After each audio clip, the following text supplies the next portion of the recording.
Olá e bem-vindos ao Vazio. Se você gosta de conteúdos como este, não se esqueça de se inscrever no canal para receber mais atualizações. Além disso, se gostou do vídeo, deixe seu like e siga-nos nas redes sociais. Sem mais delongas, vamos para o vídeo. Para toda a sua beleza e esplendor, a natureza selvagem pode ser uma professora cruel. No esporte da escalada em montanha, você está tentando atingir pontos altos em regiões montanhosas, principalmente pelo prazer da escalada.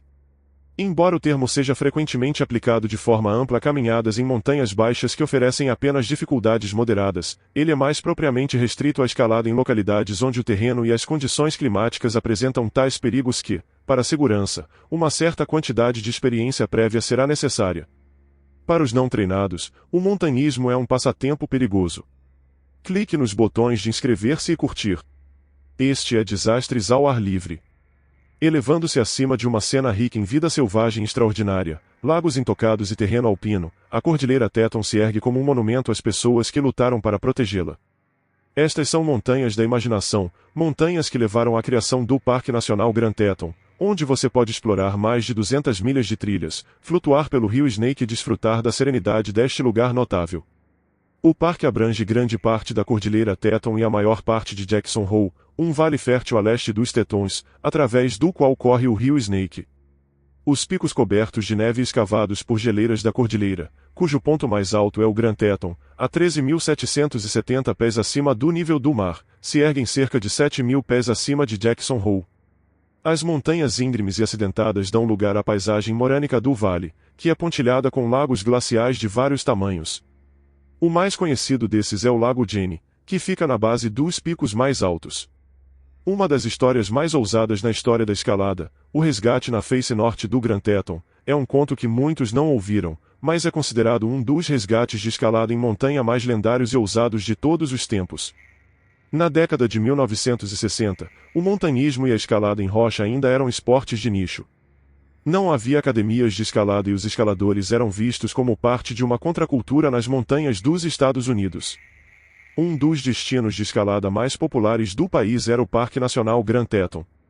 Ele oferecia dezenas de rotas técnicas, cenários deslumbrantes e uma comunidade acolhedora de escaladores alpinos.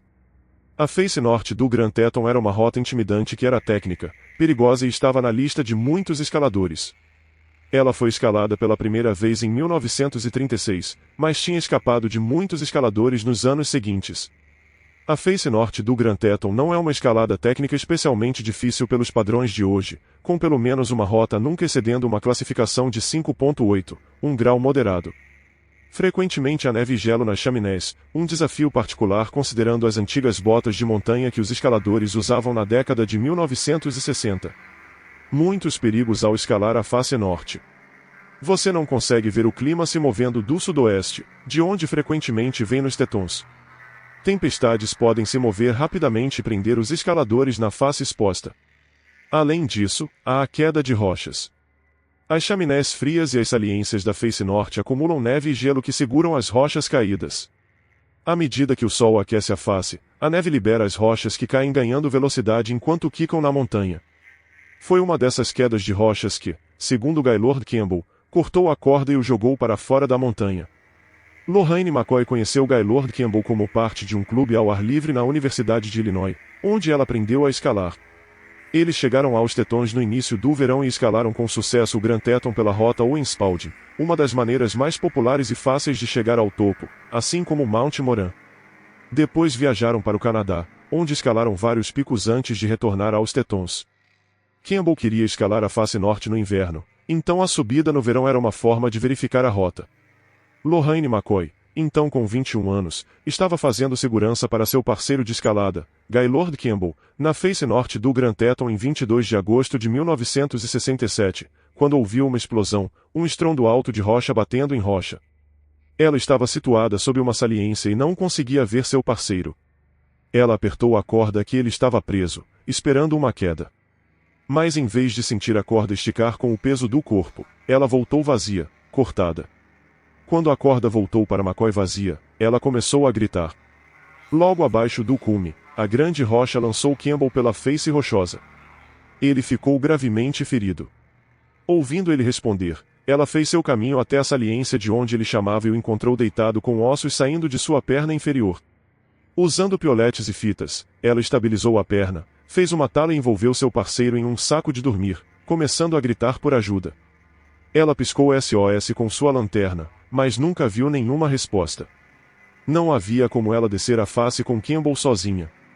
Ela acenou e gritou para escaladores que ela avistou em um campo de neve em um pico vizinho. Ela pensou e esperava que eles a vissem. Então, eles se acomodaram para a noite. À distância, ela viu relâmpagos e temeu que fossem pegos em uma tempestade, expostos na saliência, incapazes de se mover. Uma vez que escureceu, ela usou sua lanterna para piscar SOS novamente antes que as baterias acabassem. Milagrosamente, luzes piscaram em resposta.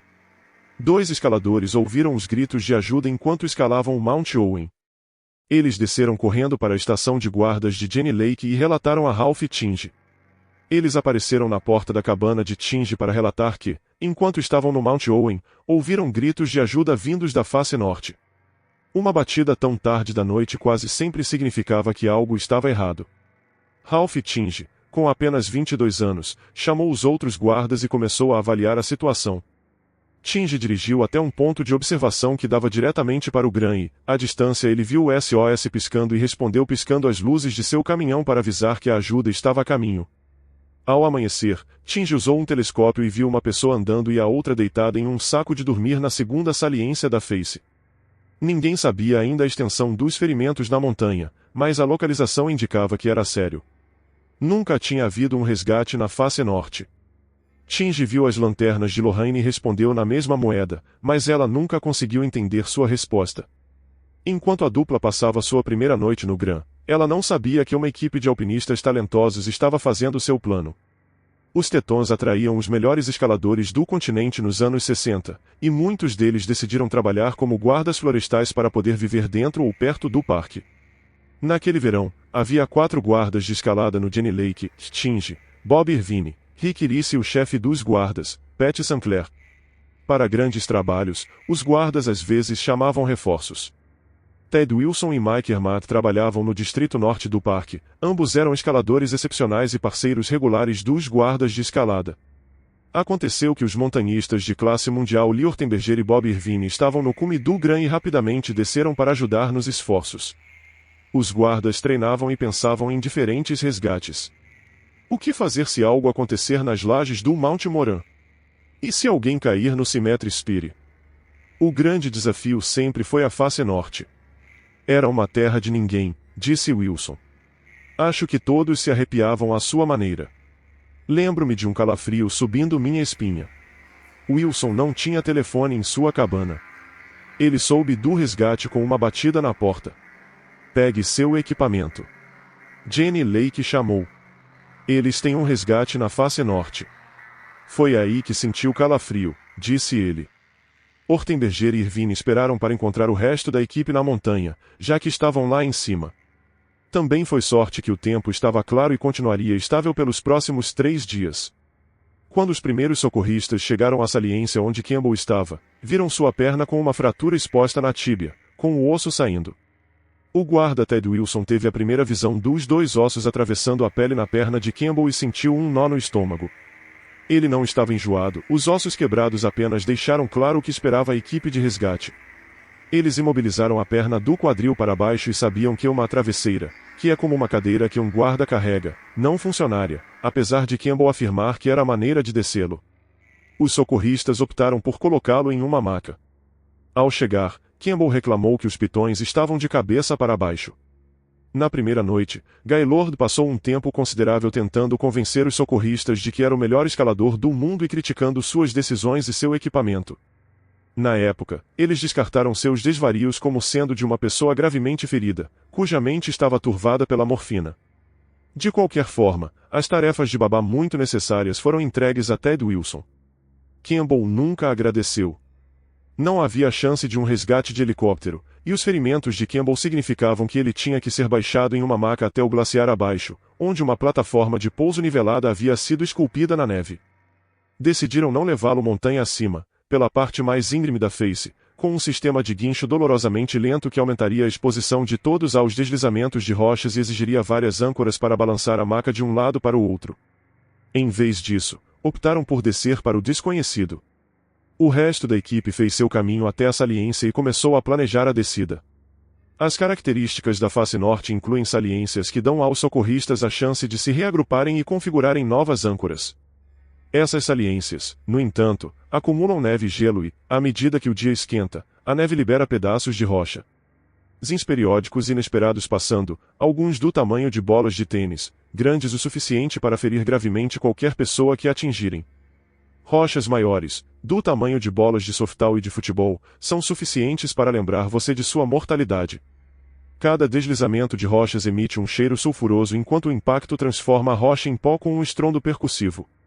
É meio como explosões de artilharia passando por você, disse Hermarat, que serviu como jockey da maca, sentado com Campbell na primeira descida. É como estar em um campo de tiro com pessoas atirando em você. Você não sabe de onde está vindo ou para onde está indo. Eles começaram a descobrir como baixar Campbell, um processo árduo e meticuloso. Através de uma série de cordas, cabos, alavancas e guinchos, os guardas começaram a trabalhar baixando o alpinista de 1,80 metros e 100 kg, polegada por preciosa polegada, sobre uma face de quase 600 metros que, ao conhecimento de todos, nunca havia sido atravessada antes e não foi desde então. Ele foi segurado na maca e um capacete colocado sobre seu rosto para protegê-lo de rochas e detritos que caíam. Cada homem teria sua vez de descer com a maca para mantê-la no curso e atender Campbell. O trabalho era tedioso. Pat Sinclair estava descendo também, onde perfurou inúmeros buracos que tinham que ser feitos manualmente com mais de 10 centímetros de profundidade na rocha para fixar os parafusos de segurança para segurar o guincho, através do qual cabos de aço de 100 metros eram passados para baixar a maca. Um segundo sistema de cordas de segurança foi usado para garantir. A equipe havia treinado nesse sistema antes, mas nunca havia usado cabo de aço. Houve momentos de apreensão enquanto o aço sacudia, como se estivesse quebrando. Em um ponto, Ortenberger e Irvine deixaram cair rochas para medir se tinham corda e cabo suficientes para alcançar uma área conhecida como Grandstand. Embora os dois fossem matemáticos e fizessem um algoritmo em suas cabeças, ainda era um palpite educado. Mas a equipe teve que confiar em seus cálculos ou seu colega guarda e Campbell ficariam pendurados no vazio sem chance de serem puxados para cima. A equipe percorreu cerca de 335 metros no primeiro dia inteiro do resgate, mas ainda estavam a impressionantes 275 metros de seu objetivo. 2 noites sem dormir e a maior parte de 3 dias sem parar depois, isso dá uma média de menos de 12 metros por hora, eles chegaram ao glaciar Teton, onde um helicóptero aguardava para levar Gaylord Campbell ao hospital. Mas não acabou. Pat, Mike e o ferido Campbell já haviam descido até o Grandstand. Ralph, Ted, Bob, Rick e Lee ainda estavam na saliência e tiveram que descer até o Grandstand também, então passaram mais uma noite na saliência enquanto rochas desmoronavam. Campbell e sua maca finalmente pousaram no glaciar Teton às 16 horas do dia 24 de agosto de 1967. Depois de um voo de 20 minutos de helicóptero, ele estava no hospital St. Joyce em Jackson. Wilson e 5 dos outros socorristas ainda estavam na face quando o helicóptero partiu. Nunca ouviram falar de Campbell novamente, que se recuperou de seus ferimentos. Na manhã seguinte, a equipe se preparou para atravessar o mesmo caminho que nenhum alpinista jamais tentou horas depois, cada um dos membros da equipe tocou o chão no glaciar do Grandstand. Um por um, cada um dos socorristas foi recolhido por helicóptero e levado para o vale. Quando colocaram Campbell no helicóptero, pensaram que estava tudo terminado.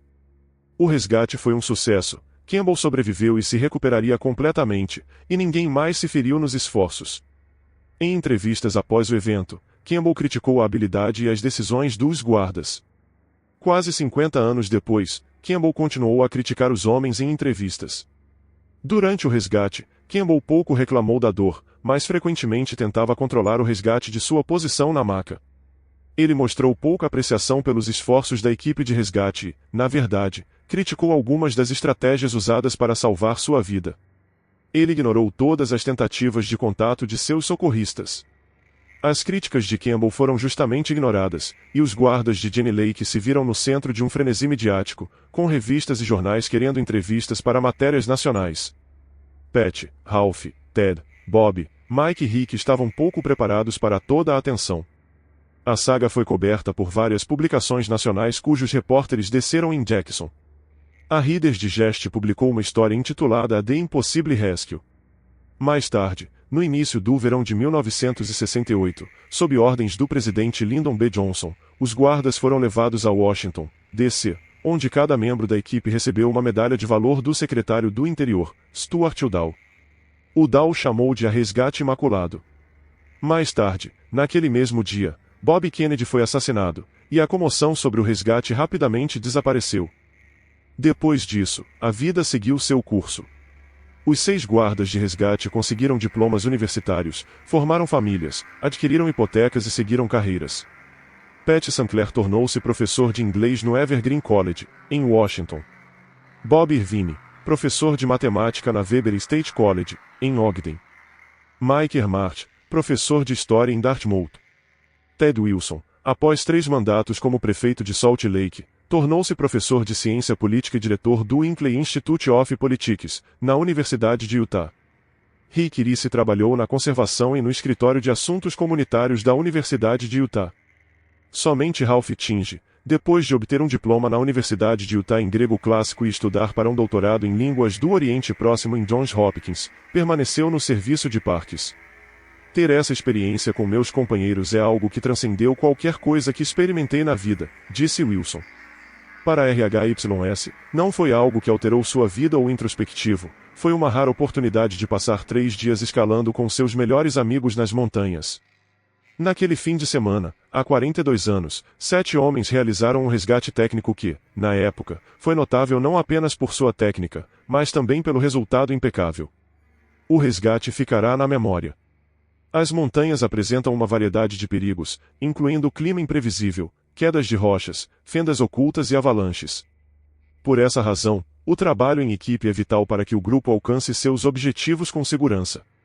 Avise as autoridades apropriadas que você está entrando na montanha para uma expedição, bem como informe a rota que deseja seguir e a data prevista de retorno. Ter habilidades de sobrevivência envolve estar ciente de seus arredores, entender os perigos que você enfrenta e ser capaz de pensar em maneiras de escapar da ameaça. Quando você está em uma situação perigosa e não sabe o que fazer, sempre deixe seu instinto de sobrevivência assumir o controle. E se você se encontrar em uma situação onde o resgate é necessário, por favor, mostre gratidão aos seus socorristas. Não é um trabalho fácil e, em muitas situações, eles estão colocando suas vidas em risco também.